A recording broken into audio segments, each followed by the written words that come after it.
Hello my dear students, कैसे आप सब। आई होप आप सब बहुत बढ़िया होंगे। आप सब लोगों के लिए लेकर आ चुका हूं एक इंपॉर्टेंट अपडेट।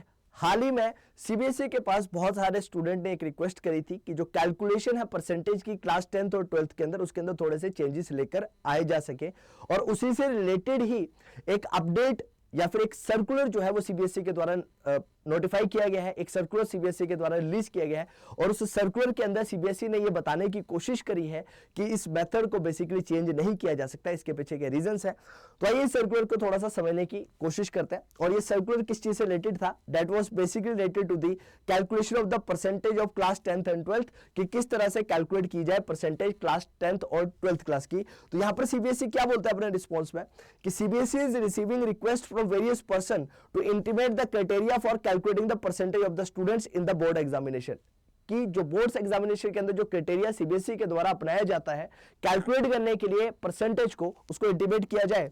तो इसके अंदर क्या बोला गया? In this regard it is informed कि जो सब सेक्शन 40 है clause 3 chapter 7 of the examination by loss, वो ये बताता है कि किसी भी तरह की डिवीजन, डिस्टिंक्शन और एग्रीगेट जो है वो अवॉर्ड नहीं किया जा सकता है किसी भी कीमत पर। और दूसरी चीज इन्होंने ये रेक्टिफाई करने की कोशिश करी है कि अगर किसी भी स्टूडेंट के पास मोर देन 5 सब्जेक्ट का ऑप्शन है, यानी कि एक स्टूडेंट 5 सब्जेक्ट से ज्यादा अगर लेकर पढ़ाई कर रहा है अपने क्लास 12th के अंदर, और आगे चलकर अगर वो किसी भी कोर्सेज के अंदर जाना चाहता है, तो वो पर्टिकुलरली उस एम्प्लॉयर के डिस्क्रिप्शंस के ऊपर रहेगा कि वो उस स्टूडेंट को एडमिट करना चाहता है या नहीं करना चाहता है। उसको भी आगे रेक्टिफाई किया है और उसको भी ज्यादा डिटेल में बताने की कोशिश करी है सीबीएसई के द्वारा। और सीबीएसई क्या बोलता है? Also if a candidate has offered more than 5 subject, the decision to determine the best 5 subject may be taken by the admitting institution और एम्प्लॉयर।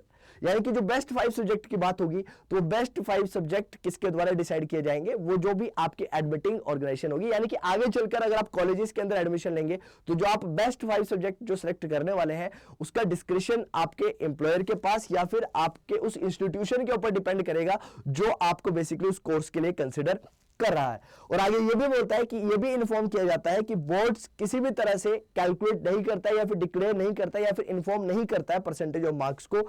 अगर परसेंटेज ऑफ मार्क्स की रिक्वायरमेंट होगी हायर एजुकेशन के लिए और एम्प्लॉयमेंट के लिए, तो जो कैलकुलेशन है वो बेसिकली एम्प्लॉयर के द्वारा की जा सकती है अपने एंड पर।